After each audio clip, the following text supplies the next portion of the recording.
아세안과 한중일 3국이 다양한 도전들을 함께 대응한다면 국제사회의 평화와 번영을 위한 결실을 맺을 수 있을 것입니다. 아세안 관련 정상회의, G20 정상회의 참석 대기에 주요 국가의 정상회담도 현재 조율 중입니다.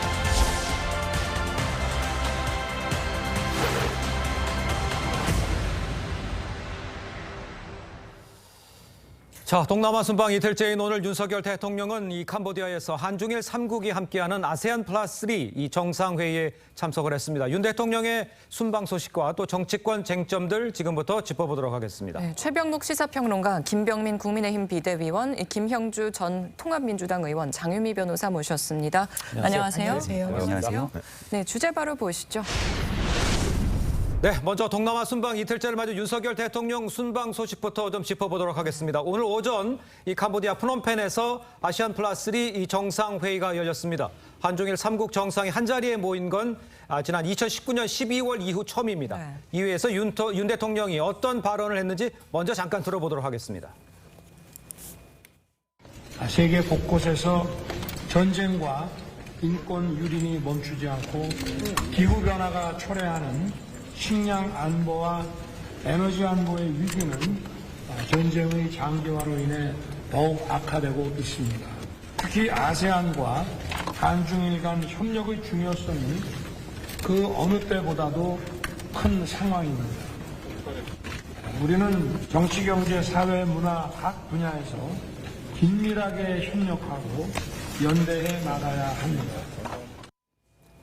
네, 오늘 윤 대통령이 참석한 이 아시안 플러스 3 이 정상회의 짚어보겠습니다. 일본 기시다 총리가 아까 김주호 기자도 언급을 했습니다만 불참 가능성이 제기되기도 했었는데 이른 새벽에 전용기로 이동해서 참석을 했습니다. 그만큼 중요한 회의라고 볼 수가 있을 것 같은데 최병묵 위원께서 먼저 회의의 의미 또 의제 이런 걸 좀 정리를 좀 먼저 해주시죠. 그렇죠. 아세안이 사실은 굉장히 큰 시장으로 부상하고 있습니다. 그렇습니다. 그러니까 지금 그 어떤 글로벌 경제 위기 등과 관련해서 아세안의 중요성 진짜 결코 과소평가할 수가 없죠. 네. 그래서 이제 윤석열 대통령도 사실 인도 태평양 전략 이게 이제 미국이 중국과의 경쟁 가운데에서 추진하고 있는 대목인데 한국판 인도 태평양 전략 이거는 과거 문재인 대통령이 신남방 정책이라고 하는 것들을 기반으로 하면서도 약간은 좀 미국 쪽에 가까운 아마 이런 인식을 보여줬다. 그러면서 자유, 평화, 번영 이런 걸 기초로 한 그 아세안과의 협력 관계를 강조했는데 이거는 우리뿐만 아니고 미국이나 일본 이쪽도 굉장히 중시하는 대목이기 때문에 그런 점에서는 이번 회의에서 아세안과의 관계를 과거보다 가일층 돈독해 한다는 점에서 상당한 의미가 있고요. 특히 우리로서는 사실 북한의 도발이 지금 굉장히 강화되고 있지 않습니까? 그렇죠. 이런 북한 도발에 대비한 한미일 간의 협력 이런 문제 또는 대비책 이런 것도 논의하는 자리가 될 것으로 보입니다. 네, 또 최대 관심사는 내일 열리는 한미일 정상회담과 또 한미 정상회담입니다. 그렇습니다. 5달 만에 다시 열리는 건데 북한 7차 핵실험 이 대응책이 좀 나올 것 같아요. 당연히 한미일 정상이 모여서 회담을 가지게 되면 북한 문제가 빠질 수가 없을 겁니다. 얼마 전에 있었던 탄도미사일 발사가 있었음에도 불구하고 유엔 안보리에서는 규탄 결의안 조차 채택되지 못하고 있는 상황이기 때문에 한미일 정상이 북한의 위협에 맞서서 분명한 메시지를 낼 수 있는 가능성 고민할 수밖에 없을 거고요.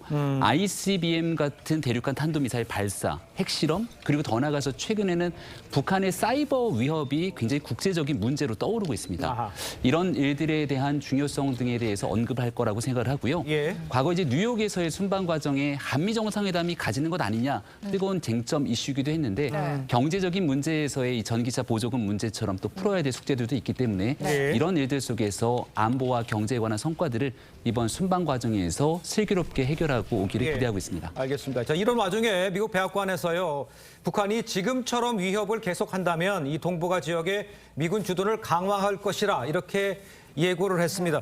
김영주 전 의원께서는 이 발언이 이 시점에 나온 발언 어떤 의미가 있다고 보십니까? 이제 북한에 대하여 경고를 하는 부분도 있고요. 중국과의 관계에 있어서도 미국이 어떤 한반도의 입장을 가지는가를 명확하게 한다는 의미는 있을 것 같습니다. 다만 이 문제를 풀어가는 과정에서 한국 정부가 어떻게 역할을 해야 되느냐.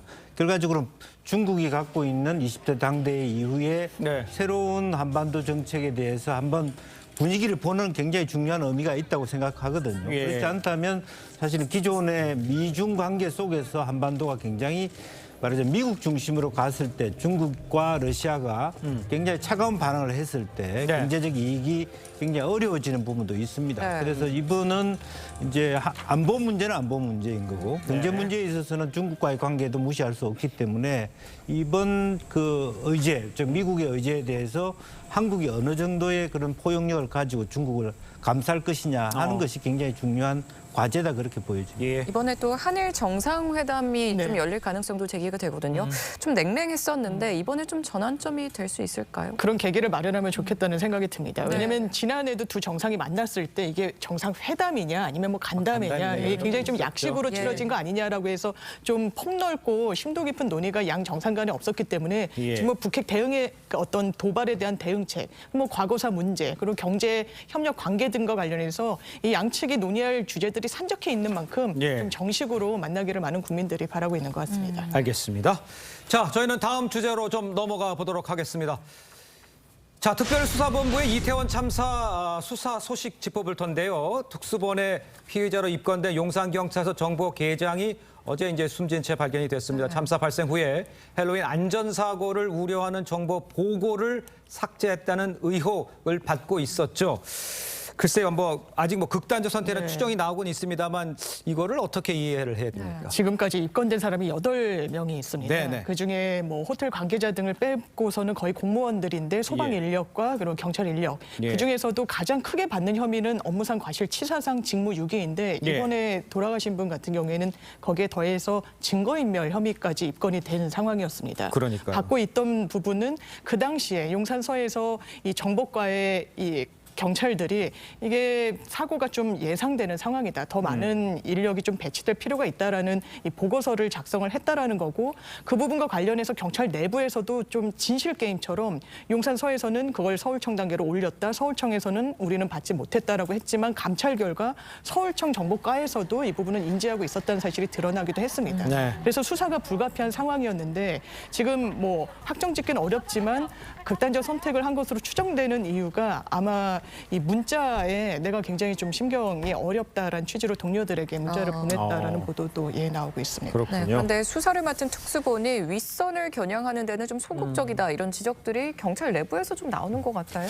그렇죠. 아니 경찰의 이제 일선 실무자들이 아마 저런 문제를 제기하는 것으로 보이는데 저희가 전체적으로 보면요. 사실 수사라는 게 원래 순서가 그렇습니다. 아주 현장에서부터 어떻게 대응했느냐 이걸 중점적으로 이제 따지다 보면 결국 이 지휘를 누가 했느냐까지 저는 올라갈 수밖에 없다고 생각하거든요. 그렇죠. 예. 그렇기 때문에 예. 지금 현재는 현장에서 어떤 일이 벌어졌는가를 중점적으로 수사를 하지만 네네. 그게 결국 수사가 진전될수록 윗선으로 갈 수밖에 없는 단계인데 지금 아마 일선 경찰이나 일선 소방관들 사이에서는 자 우리 선에서 꼬리 자르게 하는 것 아니냐 이런 우려가 있는 것으로 보이지만 네네.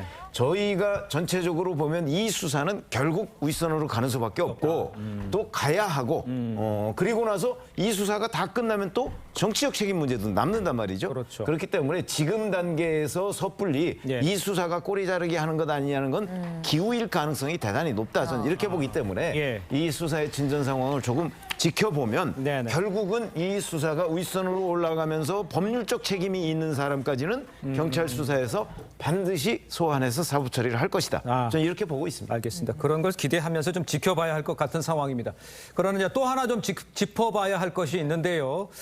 자, 박희영 서울 용산구청장의 지금 해명이 지금 논란을 계속 낳고 있습니다. 애초에 참사 당일 이 귀갓길의 이 퀴논길 인근에서 참사 현장을 2차례 정도 현장 점검했다. 이렇게 해명을 했었습니다. 그런데 이게 사실이 아니었다는 거 아니에요? 네, 용산구청장의 거짓말 때문에 국민적 공분이 점점 커지고 있는데요. 예.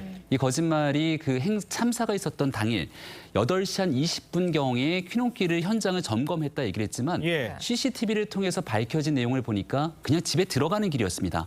참사가 일어난 공간과도 거리가 좀 떨어져 있었던 곳이기 지금 때문에 화면에 나오고 있습니다. 맞습니다. 있는 그대로 박희영 청장이 얘기했던 과거의 그런 발언들은 뭐 기억이 나지 않는 여러 가지 얘기를 합니다만 네네. 책임을 회피하려고 했던 것 아니냐라고 볼 수밖에 없고요. 예. 인터뷰를 통해서 9시에도 현장에 나갔다고 했지만 그 또한 사실이 아니었고 두 번째 현장 점검하러 나갔다는 9시 30분. 이 또한 현장에 나가지 않았기 때문에 우리가 10시 15분에 사망사고가 발생하기 전인 9시에서 10시 10분 사이가 가장 중요한 골든타임에 박희영 용산구청장은 현장에서 아무런 점검 조치를 하지 않았던 거죠. 네네. 하지 않았던 일에도 불구하고 거짓말까지 했기 때문에 훨씬 충격적인 일이고 결국 참사 발생하고 난 뒤 11시가 다 돼서야 현장에 나갔던 모습들이 있었기 때문에 재난 관리에 대한 총괄 책임을 져야 될 기초자치단체장으로서 무거운 책임감이 앞으로 뒤따르게 될 수밖에 없을 겁니다. 그렇습니다. 정말 또 황당했던 게 흔적을 거짓 해명했다는 논란이 일자 용산구는 박 구청장 측은 또 참사 충격과 트라우마로 내가 헷갈렸다 이런 얘기를 했거든요. 이거 납득이 되십니까? 납득이 안 되죠. 네. 지금 이제 구청장께서 그 전에 그 지역에 사실 분들은 그 지역에 구현을 하셨어요. 그러니까 동선에서 헷갈렸다라고 하는 것이 트라우마로 인해서 동선에서 헷갈릴 수가 없는 거고 비슷한 거리도 아닌 거고 또 그것만 그런 것이 아니라 첫 인터뷰부터 지금까지 이상하게 이 행사에 대해서 굉장히 자기하고 거리가 먼 것처럼 또 대책 회의도 나가지 않았기 때문에 이런 부분들이 갈수록 아마 의혹을 더 짙게 만드는 그런 문제라고 보여집니다. 자, 그런데 이제 문제가 그 박희영 이 구청장이 선출직이잖아요. 그래서 특수본은 업무상 이제 과실치사상 혐의로 입건된 박희영 서울 용산구청장의 출국을 금지를 했습니다. 그러니까 박희영 구청장이 어떻게 책임을 져야 하는지 또 선출직이라 또 된 지 얼마 안 돼서 소환도 국민 소환도 안 되는 상황이라는 것에 대해서 이야기를 많이 하는 아니 국민 소환이야 안 되지만 우선 법률적 책임 문제는 지금 특수본에서 수사를 하고 있으니까. 자, 용산구청장이 져야 할 책임 뭐 이런 것들은 지금 여러 가지로 규정이 돼 있습니다. 자, 그런데 그것을 명백하게 위반한 어떤 업무상 과실치사상 이런 부분으로 이제 기소를 할 수 있느냐 없느냐는 거는 특수본에서 따질 거고요. 만약 그게 아니라도 사실은 이에 대한 수사가 끝나면 이제 정치적 문책 부분으로 넘어가거든요. 그렇게 되면 이제 국민의힘에서 자, 박희영 용산구청장에 대해서 소속이니까 어떻게 처리를 할 것인가 하는 문제가 있을 수 있고요. 거기에다 또 하나 더 한다면 이제 선출직이니까 사실 누군가가 뭐 어떻게 그 자리를 그만두라고 할 수는 없고 본인이 스스로 책임을 어떻게 져야 할 부분인가 하는 것을 생각해서 거취를 결정하는 방법도 있을 수가 있습니다. 그런 여러 가지는 아마 시간이 좀 흐르면 이제 경찰 수사가 어느 정도 윤곽을 잡아가면서 아마 하나씩 나오지 않을까 대책이 이렇게 생각을 합니다. 지금 얘기하신 거는 이제 지금은 수사적인 국면이고 남의 정치적 책임을 물을 때 이제 그때 당에서 생각할 것이다 이렇게 얘기했는데 김경민 보시기에는 어떻습니까? 윤리위원회에 제소가 된 상황이라고 합니다. 그러니까 당 차원에서는 윤리위원회에서 말에 관한 설화 때문에도 굉장히 강력한 징계를 보였던 게 지난날 국민의힘의 모습입니다. 더군다나 구청장으로서 지켜야 될 책무를 제대로 하지 않았고 많은 거짓말들이 국민의 공무를 자아내고 있는 일들 속에서 당 차원에서도 국민의힘 소속이기 때문에 뭘 감사해야 된다 이런 분위기가 전혀 없다는 점 다시 한번 말씀드리고요. 분명한 건 마음의 책임이라고 얘기했던 구청장의 발언에 공감하는 국민 단 한 명도 없을 겁니다. 여기 대해서 주민 소환은 당선되고 1년 내에는 소환이 불가능한 상황입니다만 법적 책임을 지게 되는 명확한 진상 규명과 함께 정당에서 질 수 있는 정치적인 행동 그리고 더 나아가서 박희영 청장 스스로도 관련된 내용에서 본인이 어떤 행동을 해야 될 것인지에 대해서 전체적인 내용들을 면밀하게 지켜보기를 바랍니다. 알겠습니다. 또 이태원 참사에 대한 수사가 한창인 상황에서 이재명 대표는 진상규명을 위한 국정조사를 좀 주장을 하고 있고요. 국민의힘에서는 국정조사 추진은 정략적 의도가 있다고 비판했습니다. 여야 입장 먼저 들어보시죠. 정부와 여당이 진상규명에 협조적이지 않고 오히려 반대를 하고 있기 때문에 이제 국민의 도움을 받아서 직접 진상규명을 위한 노력을 해야 될 때가 됐습니다. 철저한 진상규명이 가능할 수 있게 국정조사와 특검을 할 수 있도록 도와주십시오. 자꾸 정쟁화, 정치화하는 의도를 많은 분들이 짐작을 하실 겁니다. 제2의 세월호화 하겠다라는 그런 정치적인 의도, 정략적인 의도 국민들로부터 동의받기 어려울 거라고 생각합니다. 자, 이 문제는 먼저 장윤미 변호사께 여쭤봐야 할 텐데 국의회 의석수가 많잖아요. 뭐 절대 다수라고 얘기할 수가 있는데 국정조사를 원하면 그냥 하면 되지 않습니까? 근데 왜 장애로 나갔다고 봐야 됩니까? 사실 이런 사안에 대해서 국정조사가 이뤄지지 않은 전례를 찾아보기가 어렵고 야당이 그냥 밀어붙이식으로 풀어낼 문제는 최소한 아닌 것 같습니다. 그리고 경찰 조사가 지금 잘 되고 있다라고 하면 지켜볼 필요가 있을 텐데 사실 입건된 사람들, 뭐 용산 소방서장이 입건된 거에 대해서 국민들이 의아하게 생각하시는 부분이 있기도 하고요. 특수본이라는 게 그 관련 내규에 따르면 수사본부 설치 및 운영 규칙이라는 내규가 있습니다. 그러면 경찰청장에게는 보고하지 못하도록 돼 있는데 이 윤희건 경찰청장이 국회에 나와서 한 발언 등을 보면 보고를 수시로 받고 있는 것 같습니다. 그렇다면 수사의 독립성, 더더군다나 경찰 내부의 어떤 범죄 혐의에 대해서 들여다보는 게 과연 어느 선까지 가능하겠느냐라는 의구심이 지워지지 않는 부분이 있습니다.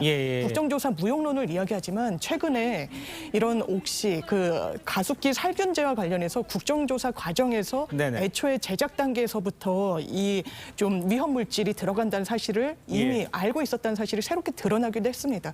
국정조사 무용론을 이야기하지만 그렇다면 국정조사 자체가 필요하지 않을 겁니다. 그렇기 때문에 제시를 하는 것이라고 생각합니다. 아니 무용론을 얘기하는 게 아니라 이제 인원이 많기 때문에 국정조사 요구서를 처리하면 되는데 왜 처리를 안 하고 장외로 나가느냐 이걸 여쭤보는 거예요. 저는 국민의힘이 왜 이 부분에 대해서 반대하는지 모르겠고 그렇기 때문에 국민의 여론 그리고 국민의 동의가 필요한 사안이라고 생각합니다. 알겠습니다. 김병민 그건 어떻게 들으셨어요? 이 문제를 정치적 정쟁화로 가는 부분들 국민들 지켜보시기 굉장히 불편할 거라고 생각을 합니다.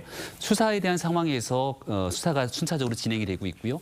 국정조사가 강제 수사권을 갖고 있지 못한 상황이기 때문에 국정조사가 필요한 이유는 정부가 이 관련된 내용 속에서 무언가를 막아서려고 하는 의도가 있다면 투명하게 국민께 공개하기 위한 측면에서의 국정조사가 필요할 것입니다. 일일이 신고 내역에 관한 정부의 가장 선제적인 모든 내용들에 대한 공개. 얼마 전에 있었던 행정안전위원회에서 증인들 전부 다 채택하고 국민께 할 수 있는 게 있다면 국회 참여해서 다 하겠다고 얘기를 하고 있는데 말씀 주신 것처럼 지금 민주당과 그리고 정의당 등 일부 소수 야당들이 함께 맞춰서 국정조사 의결을 하고 그냥 정리하면 될 것인데 다시금 거리에 나서게 되는 것은 결국은 이 문제를 정쟁화시키려고 하는 것 아니냐. 두 번째로 민주당 내에서 이번 이태원 참사에 관한 원인으로 갑자기 마약 수사를 끄집어내게 됩니다. 그리고 용산 대통령실 이전이 참사의 원인이다라고 참사가 났던 다음 날 민주당이 책임 있는 당직자가 나서서 글을 올리지 않습니까? 국정조사가 혹시 유족들의 이 아픈 마음들을 다시 한번 건드리거나 여기에 대해서 본질적인 진상규명이 아닌 정치적 쟁점화로 흐를 수 있는 가능성들에 대한 우려가 있기 때문에 이런 일들이 일어나지 않기를 바라는 마음에서 일단은 수사에 대한 우선적인 측면들을 강조하고 있다 이렇게 말씀을 드립니다. 알겠습니다.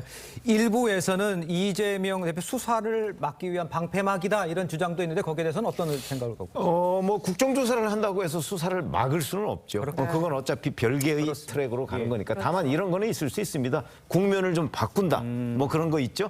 지금 모든 그 이제 유권자 상당수의 그 관심이 자 이재명 대표의 사법적 리스크가 어떤 식으로 진전이 될까 하는 쪽에 그 관심을 보이고 있잖아요. 이런 것들을 이제 국정조사를 한다든가 그러면 뉴스가 이제 국정조사 중심으로 올라갈 가능성이 현재는 대단히 높거든요. 아마 그렇게 되면 이재명 대표가 약간의 시간을 좀 벌 수가 있다 하는 점에서 국면이 바뀐다. 이제 이런 걸 노리는 것이고요. 그다음에 이제 범국민 서명 운동으로 간다는 거는 아마 이재명 대표가 과거에 촛불 얘기를 한 적이 있습니다. 그러니까 앞으로 경우에 따라서는 이재명 대표의 사법 리스크와 관련해서 아마 촛불 집회에 민주당이 공식적으로 참여할 가능성까지도 저는 있다고 보거든요. 그러니까 그 가능성을 배제하지 말아야죠. 그렇게 되려면 지금 저는 그런 상황에 대비한 예고편이라고 봅니다. 범국민 서명 운동이라는 거는 전국적으로 뭔가 이 민주당 중심의 조직을 한번 가동을 해보는 거잖아요. 이런 것들은 앞으로의 여러 가지 그 유동적인 정치적 상황 뭐 이런 것들을 고려해서 한번 전국적 조직 점검하는 차원 이것도 아마 가능성이 없지 않을 것이다 이렇게 생각합니다. 그렇군요. 또 다른 쟁점이 있는데 이재명 대표는 희생자의 이름을 불러드리는 것이 폐륜인가 이렇게 물으면서 희생자 명단이랑 사진을 좀 모두 공개하자는 입장이거든요. 다른 야권의 시대전환 조정훈 대표는 또 이걸 또 강하게 비판을 하고 있고요.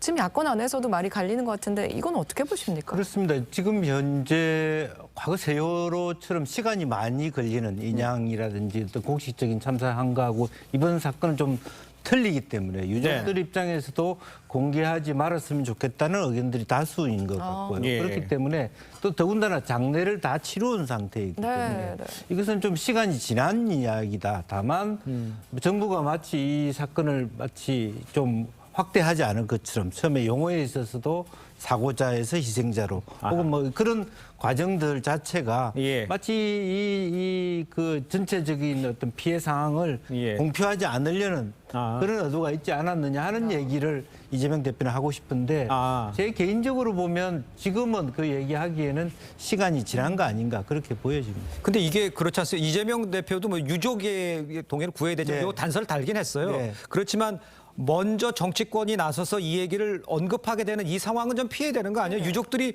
뭐 합의체를 만들어서 해달라고 하면 할 수 있는 건데 장민 변호사께서는 그렇게 생각해야 되는 거 아닙니까? 저는 전적으로 유족 뜻에 따라야 된다고 생각합니다. 이게 이름과 사진을 공개하는 게 정쟁의 수단이 돼서는 절대로 안 된다라고 생각을 하고요.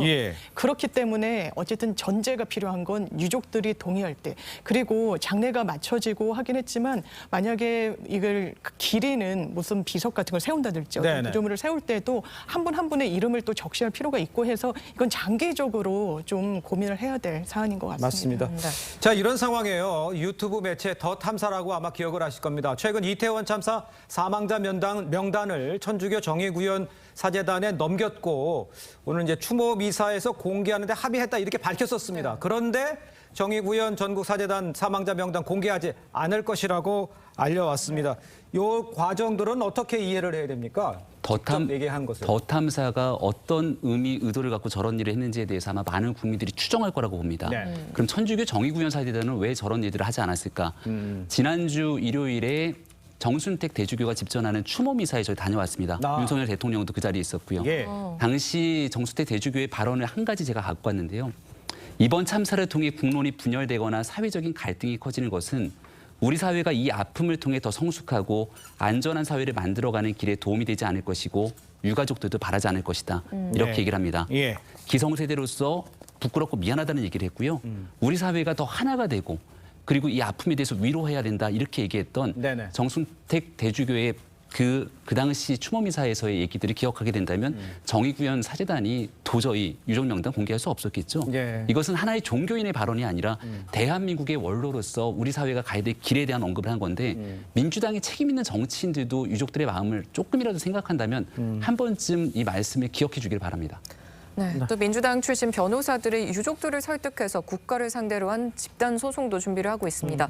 과거에 당직을 가졌던 변호사도 참여를 하고 있고 국민의힘에서는 지금 좀 도를 넘었다고 비판을 하거든요. 이건 어떻게 보십니까? 이게 제가 알기로는 당 차원에서 뭔가 조직적으로 준비를 하는 게 아니라 이 당직을 가졌던 내지는 현재 민주당에서 직책을 갖고 있는 몇몇 변호사님들이 뜻을 그냥 모은 것으로 저는 개인적으로 알고 있고요. 그리고 국가 배상이 상당히 인용 가능성이 높은 사안입니다. 전례를 비춰보더라도. 그래서 법률적인 지원을 뭐 민변뿐만 아니라 대한변호사협회, 서울지방변호사회 등에서 법률 상담 등을 해드리고 있는 상황이기 때문에 그게 특정 정파이기 때문에 문제가 뭐 된다고 생각하실 수도 있지만 그렇게 바라볼 문제는 좀 아닌 것 같습니다. 그러면 이 국가를 상대로 한 소송 이거 위원님은 어떻게 보십니까?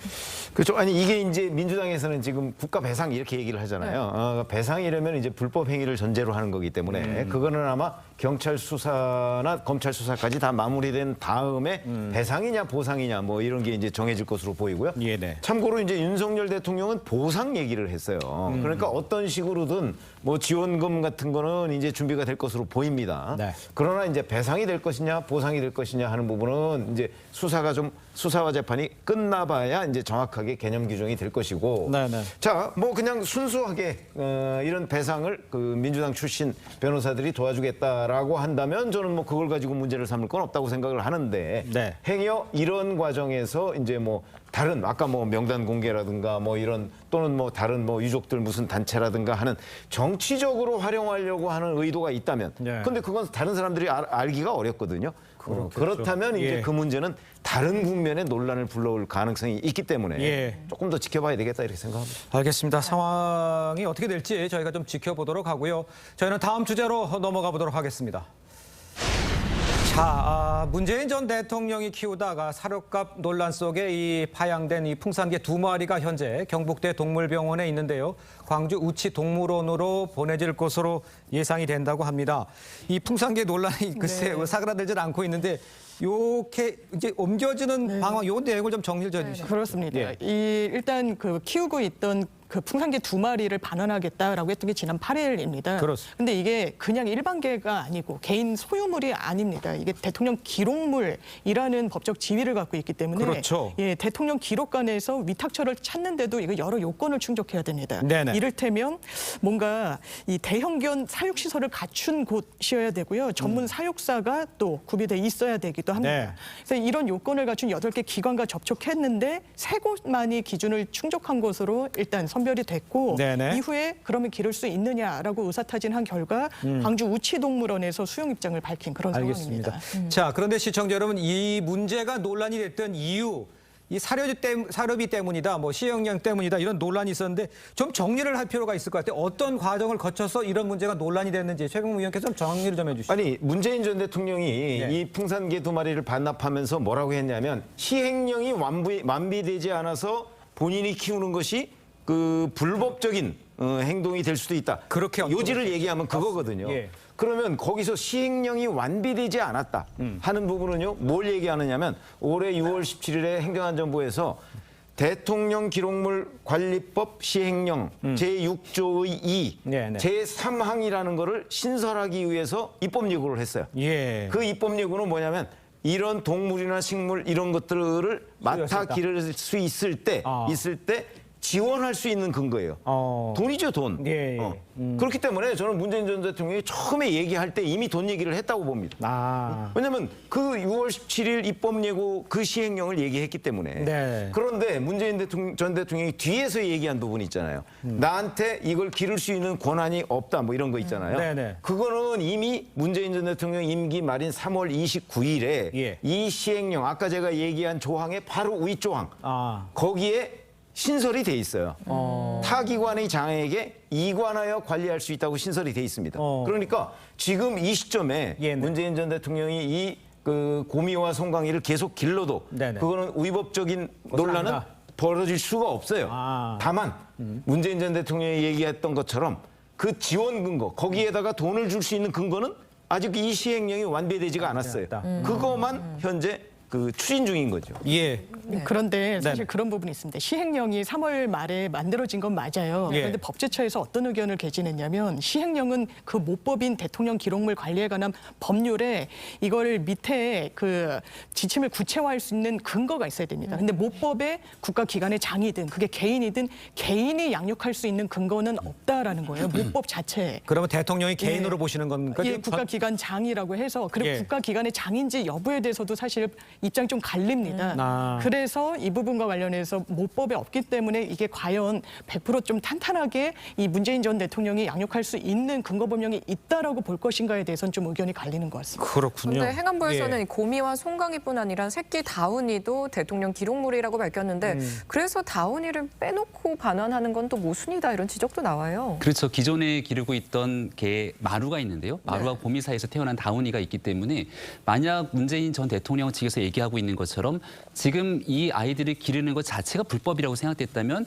역시 마찬가지로 대통령 기록물로 볼 수 있는 고민을 왜 반환하지 않았는가. 근데 그 내용들을 보면 기존에 기르고 있었던 반려견들이 있기 때문에 또 추가적으로 기르는 일이 부담됐다는 얘기도 합니다. 그래서 지난 기간 동안 기르었던 건 뭔가 본인의 선의를 베풀었다는 것처럼 얘기를 하게 되는데 앞뒤가 잘 맞지 않는 주장 속에서 대통령 기록물에 관한 실질적인 법령 위반 때문에 한 것이 아니라 결국 지원금이라고 하는 문제 때문에 이 2마리를 반환한 것 아니냐라고 하는 측면들이 더 국민들께 설득력 있게 와닿는 건 아닌가 싶고요. 다른 얘기들 다 떠나서 요즘 반려 인구들이 많이 있기 때문에 감정적으로 동물 애호가로 알려진 문재인 전 대통령의 이미지에 큰 타격이 간 것 아닌가 이렇게 볼 수 있는 면은 충분하다고 봅니다. 그 김영전 의원께서는 어떻게 생각을 하십니까? 이 풍산개 논란. 사실은 뭐 개의 문제, 사료값의 이야기를 떠나서 전 세계가 이걸 들여다보는 것에 대해서 좀 창피한 일이다. 혹은 전 정부와 현 정부가 내밀하게 뭐 이렇게 상황의 시행령을 빨리 재정비하지 못한 것에 대해서 양해를 하고 몇 달간 뭐 우리가 나중에 지원을 할 테니까 네네. 뭐 계속 기르도록 하시죠. 뭐 하는 이런 것들이 훨씬 더 중요하지 않았느냐. 예. 괜히 이걸 가지고 뭐 권력 간의 갈등이다 이런 것 자체도 예. 사실은 문재인 대통령 입장에서도 굉장히 창피한 노릇이고 그러니까 뭐 그 많은 돈을 퇴임 이후에 말하자면 지원금을 받아가면서 개 사료값을 못 내냐 이런 비판을 받아가야 되고 이제 그러다 보니까 뒤늦게 또 내가 입양할 수도 있다라고 하는 부분인데 이 문제는 언론에서 어떤 세법이라든지 어떤 그런 시행령 얘기 이전에 조금 더 정무적으로 서로 부드럽게 이 문제를 빨리 그 세인간의 갈등이나 관심에서 사라지게 하는 것이 중요한 일이다 그렇게 봅니다. 그 최병로 의원께서 아까 좀 정리를 해주셨습니다만 그러면 이 문제의 핵심은 그 기관 대통령이 가져간 그것을 시행령에 따라서 기관으로 보냐 안 보냐 요 문제가 저는요 제가 그렇지 않아서 뭐 법률 전문가가 아니니까 네네. 뭐 몇몇 법조인들한테 물어봤는데 제가 물어본 법조인은 네네. 전직 대통령은 타 기관의 장 그러니까 대통령 기록물 관리법 시행령에서 규정하고 있는 네네. 타 기관의 장에 속한다고 저는 알고 있거든요. 그렇기 때문에 저는 뭐 지금 현재 문재인 전 대통령이 그 풍산개 2마리를 기르는 법적 미비점 이건 예. 전혀 없고요. 예. 미비점이 하나 있다면 문 전 대통령이 희망하는 이른바 지원 근거, 네네. 돈 문제죠. 그것만 미비점이 있다고 판단하고 있습니다. 예, 알겠습니다. 네, 또 다른 논란인데 청담동 술자리 의혹이었죠. 이른바 네. 청담동 술자리에 함께 있었다고 지목된 이세창 전 자유총연맹 총재 권한대행이 당일 밤 영등포 일대에 있었다 이런 통신 기록을 경찰에 제출한 것으로 알려졌습니다. 네. 당시 상황을 좀 판가름하는 데 중요한 자료가 될 것 같은데 어떻게 들으셨어요, 이거는? 김의겸 의원 입장에서 좀 공개적으로 사과할 필요성이 있지 않겠습니까? 그러니까요. 끝끝내 공개적인 자리에서 이 문제를 제기했고 예. 여기에 따라 한동훈 장관뿐 아니라 윤석열 대통령까지 범조인들과 같이 뭔가 그 술판을 벌였다라고 하는 이미지가 네네. 이 내용들을 명확하게 규정하지 않게 되면 그럴 수도 있었던 것 아니야라고 의혹들이 커질 수 있는 내용일 겁니다. 네. 사실 이런 문제에 대해서 경찰 수사력을 낭비하는 것조차 문제가 될 수밖에 없는 건데 예. 김의겸 의원이 얘기했던 잘못된 발언들에 대해서 예. 이 내용들이 좀 명확하게 나온다면 스스로 국민께 고개 숙이고 사과할 줄 아는 용기도 좀 얻었으면 좋겠다는 말을 꼭 드리고 싶습니다. 어떻게 보셨어요? 저렇게 구체적으로 통신 기록이 다 나와 있으면 현장에 없었다는 얘기는 맞는 거 아니에요? 굉장히 중요한 그 증거물인 건 맞는 것 같습니다. 예. 왜냐하면 그 당시에 동선이 제가 완전히 다른 제3의 장소에 있었다라는 거 아니겠습니까? 네. 그런데 이제 더 탐사 측은 일단 본인들이 알기로는 그 술자리가 있었던 시간대는 제외된 것이다라고 뭐 반박을 하고 있다라고 하고요. 또 하나는 휴대전화를 한 대만 소지하고 있을 거라고 어떻게 생각할 수 있느냐. 2대를 요즘 뭐 갖고 계신 분들도 많으니까요. 그런 반박을 내놨다고 합니다. 예. 저렇게까지 하면 어떻게 대응을 해야 되는데?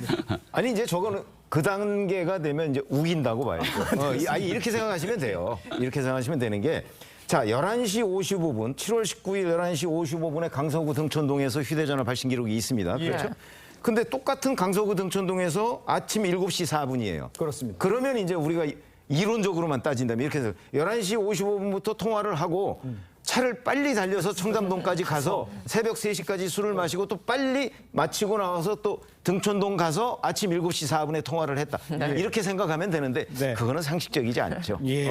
그리고 그렇게 된다면 만약 청담동 바에 가서 거기도 휴대전화에 통화 흔적이 있을 거예요. 그렇습니다. 그렇기 때문에 예. 제가 보건대는 뭐 이 정도까지 나오면 뭐 그거는 아마 그 김의겸 의원의 문제 제기. 더군다나 지금 뭐 오마이뉴스에서 또 그 지인이라는 첼리스트의 지인이라는 사람 인터뷰한 걸 보면 거기에는 한동훈 법무부 장관 얘기는 또 나오지도 않아요. 그러면 도대체 이 첼리스트가 그 전 남친하고 통화했다는 그 내용 중에 예. 이 이른바 우리가 팩트 얘기를 많이 하잖아요. 팩트가 지금 몇 개가 무너지고 있어요. 뭐 이 정도 되면 이제 더 탐사 측도 손들 단계가 되지 않았나 저는 그렇게 생각합니다. 팩트가 무너진다고 이야기를 해주셨습니다. 여성 첼리스트는 일단 소환 통보에 응하지는 않고 있는 이 상황이고 지금까지 뭐 그런 가능성도 변호사님께서 얘기한 그런 가능성도 전혀 없다고 저는 생각하지는 않습니다만 지금까지 나온 증거들만 봤을 때는 어떤 느낌이신지를 좀 말씀해 주시죠. 우선은 김현장 변호사 30명이 모였다. 예. 그부터 저는 현장조차도 30명이 모이면 차가 수십 대가 말하자면 대기해야 되는데 그런 공간도 없다고 하는 거고요. 예. 그 현장이 만약 있다면 특정한 현장이 있다면 그런 정도 현장도 안 된다는 것이고 예. 또 실제적으로 지금 녹취라는 것 자체가 실제 그 현장의 목소리가 아니지 않습니까? 그냥 그런 이야기를 주고받은 그렇습니다. 그런 부분도 네. 있고 또 여러 가지 실제로 이수정 전 군안대행께서도 현장에 없었고 예. 이런 정도 되면 이것은 사실은 진위성에 있어서 상당히 거리가 멀다 그렇게 봐야 되겠죠. 예. 네, 금유검 대변인은 이 청담동 술자리 의혹을 제대로 확인도 안 하고 국감 자리에서 밝혀서 비판을 받았는데 네네. 이번에는 또 이유 대사의 발언을 완전히 또 다른 내용으로 브리핑을 했다가 또 맞아요. 비판을 받고 있어요. 근데 대변인으로서의 자질 논란까지 나오거든요. 이 문제에 있어서만큼은 본인의 발언들이 시정했습니다. 네. 왜냐하면 외교적 문제로 비화될 수밖에 없는 상황이기 그렇죠. 때문에 네. 이재명 대표를 만났던 이 대사가 주재국이 정부를 비판하는 비상식적인 일이 일어날 수 있겠습니까? 네. 네네. 이게 김의겸 의원 혼자만의 문제일까라는 생각들을 가지고 있는 정치권 인사들도 상당한데요. 이게 김의겸 의원 혼자 하는 게 아니라 민주당이 조직적이고 예. 집단적으로 이런 가짜 뉴스들이 동원되는 것이다라고 생각되는 오해가 없도록 하려면 예. 몇 번에 걸쳐서 잘못된 일들이 벌어졌을 때 당 차원의 조치들이 있어야 되지 않을까 저는 이렇게 생각합니다. 그렇습니다. 어떻게 들으셨습니까, 이거? 사실 부적절하죠. 그리고 이 이유 대사가 항의했기 때문에 본인도 사과하고 실제와 달랐다고 그런 거 아니겠습니까? 이게 전 정부와 또 대비를 했던 부분이 문제가 됐던 것 같습니다. 그러니까요. 전 정부에는 대북 채널이 원활하게 가동이 됐는데 이번 정부 돼서 안 됐다라고 말한 것처럼 이렇게 이야기를 한 예. 부분이 일단 발언의 당사자가 사실이 아니라고 얘기했기 때문에 예. 이 부분이 실수이고 잘못했다는 점에 대해서는 이론의 여지가 없어 보입니다. 이유 대사 문제도 있고 그 전에도 문제가 몇 개 있었잖아요. 그렇죠. 김의겸 의원 같은 경우에는 글쎄요, 언론인으로서도 많이 경력도 많고 근데 왜 하필 이렇게까지 하나라는 생각들을 하는 분들도 꽤 있더라고요. 의도가 있습니까?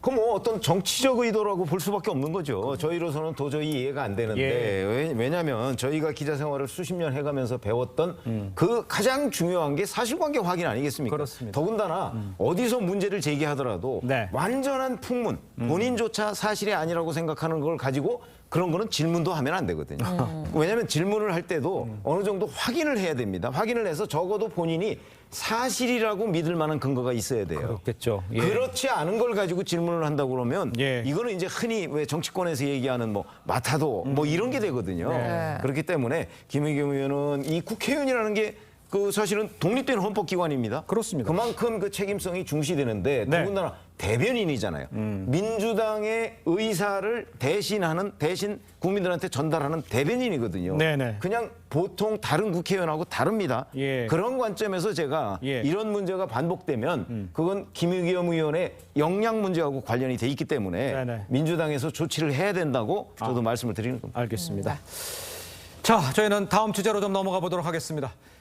이재명 대표의 사법 리스크 지금부터 짚어보도록 하겠습니다. 이재명 대표가 경기도지사 시절에 쌍방울 그룹과 대북 사업을 하는 과정에서 북한의 외화를 불법 전달한 혐의를 받고 있는 아태평화교류협회의 안모 회장에 대해서 구속영장이 발부가 됐습니다. 네. 이 발부 의미는 어떻게 해석을 해야 되는지 우리 좀 김영주 전 의원께서 설명해 주시죠. 결과적으로는 이제 2019년 1월에 혹은 뭐 여러 차례에 걸쳐서 네. 실제로 쌍방울 직원을 통해서도 전달했습니다만 어쨌든 북한의 외화를 전달한 것으로 보고 물론 원인은 여러 가지 북한의 어떤 그 경협 사업이라든지 스마트팜 그런 것도 연관되어 있겠습니다만 예. 부분적으로는 뭐 북한의 뭐 희귀 광물 개발권도 연관되어 있는지 모르겠습니다만 네네. 공식적으로 보면 외화 민반출 이렇게 아마 이렇게 돈을 전달하려면 통일부라든지 이런 기관에 공식적으로는 사실은 신고를 해야 되는 걸로 알고 있습니다. 그렇죠. 그런데 실질적으로 수십 명의 쌍방울측의 경우에는 수십 명의 직원을 통해서 여러 차례 뭐 다양한 방식으로 돈을 전달했기 때문에 네. 그런 직접적인 어떤 뭐 여러 가지 그런 범죄의 원인을 제공했다는 부분이 있고요.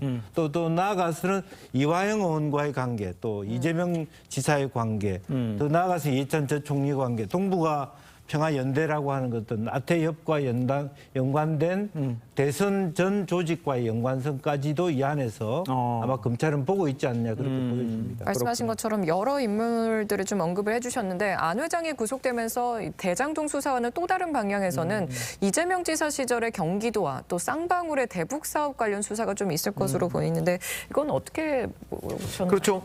이 안 회장이 상당한 중심 인물 중에 한 사람이거든요. 왜 그러냐면 예. 대북 사업을 주관한 게 아태협이고 그 아태협의 회장이란 말이죠. 그래서 본인이 직접 뭐 북한에 방문을 하기도 했어요.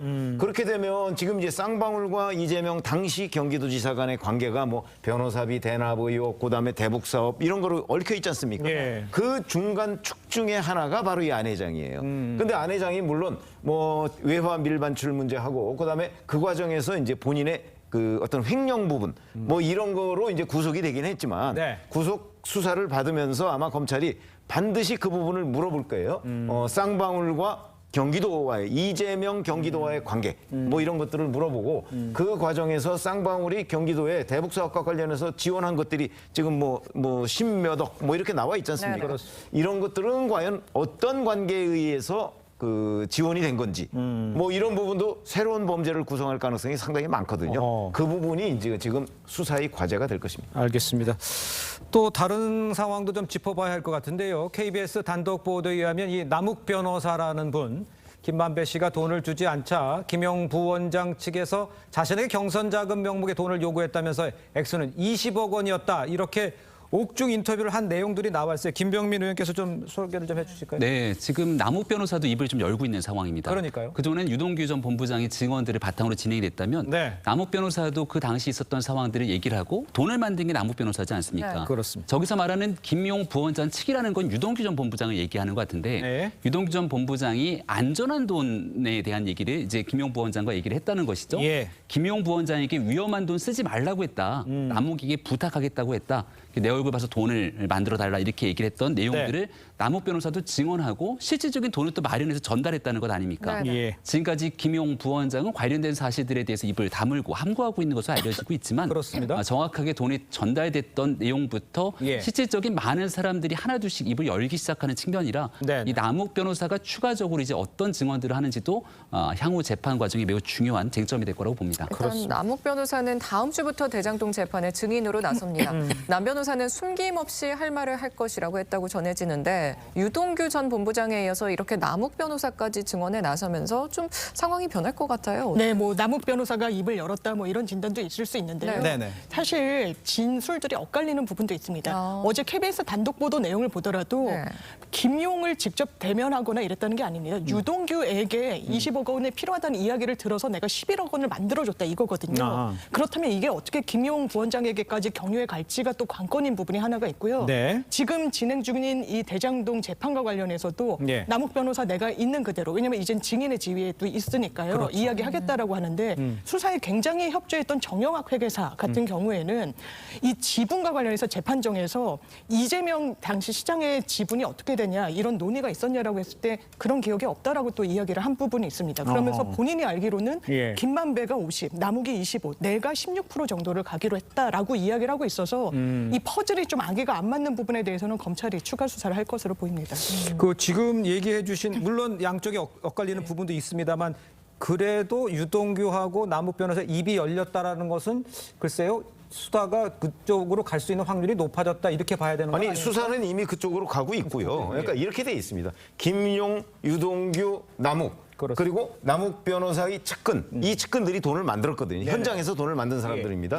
자, 그런데 지금 유동규, 남욱 이 두 사람의 퍼즐은 사실은 각자 뭐 구속돼 있는 상태였잖아요. 유동규 전 본부장도 10월 달에 나왔지만. 근데 다 일치해요. 이 사람들의 진술이. 이 사람들이 뭐 짜고 그 진술을 한 건 아니거든요. 그러니까 여기까지는 다 지금 일치해요. 근데 요 윗선 유동규 씨와 김용 사이에 오고 간 얘기는 유동규 씨 진술만 있고 김용 씨는 지금 묵비권을 행사하고 있단 말이죠. 그렇게 본다면 이게 이제 그렇게 되면 법정에 이제 재판이 곧 시작될 거 아니겠습니까? 김용 씨 부원장에 대한 그렇게 되면 이제 양쪽의 주장이 그 팽팽히 맞서겠죠. 그랬을 때 사실은 검찰이 법정에 가서도 제출할 증거들이 꽤 있다고 얘기를 하고 있거든요. 그 추가 주변 정황 증거들을 제시하면 판사가 그걸 보고 판단을 하겠죠. 누구의 말이 더 옳은지. 알겠습니다. 자, 이런 상황에 이재명 대표는요. 검찰의 수사가 허무맹랑한 조작 조사라고 비판하고 있는 상황입니다. 직접 들어보도록 하겠습니다. 검찰의 창작 완성도가 매우 낮은 것 같습니다. 검찰이 훌륭한 소설가가 되기는 쉽지 않겠습니다. 이런 허무맹랑한 조작 조사하려고 대장동 특검을 거부하는 것이라는 생각이 듭니다. 이 조작 결국은 진실이 드러나게 됩니다. 국민을 속이고 역사를 속이는 것도 잠시라는 사실을 잊지 마시기 바랍니다. 네, 전 어떻게 들으셨습니까? 글쎄 뭐 최근에 이제 그 전진상 실장과 관련해서 수사의 감에 있어서 실제로 사건은 2014년, 2019년 사건인데 무리하게 민주당에 들어오고 당사 들어와서 거의 거머쥔 게 없단 말이죠. 또 그러다 보니까 이제 판결에 있어서도 압수수색이라든지 구속에 대해서도 차질이 빚게 된 부분에 대해서 이재명 대표가 저렇게 말씀하신 것 같은데 그렇다 하더라도 지금 현재의 방금 우리가 논의했습니다만 남욱이라든지 유동규가 직접적으로 입을 열기 시작하고 여러 가지 다양한 진술이 많이 나오고 특히 정진상의 경우에는 계속적으로 공직이 있었기 때문에 뭐 뇌물죄를 걸 수 있는 여러 가지 정황 증거들이 많이 있을 거라고 보여지고 갈수록 이재명 대표의 입지가 줄어들지 않겠나 그렇게 보여집니다. 알겠습니다. 이제 재판이 이제 곧 시작이 된다니까요. 좀 상황을 좀 지켜보도록 하고요. 자, 정치권 소식은 여기까지입니다. 네 분과 인사 나누겠습니다. 고맙습니다. 감사합니다. 감사합니다. 감사합니다.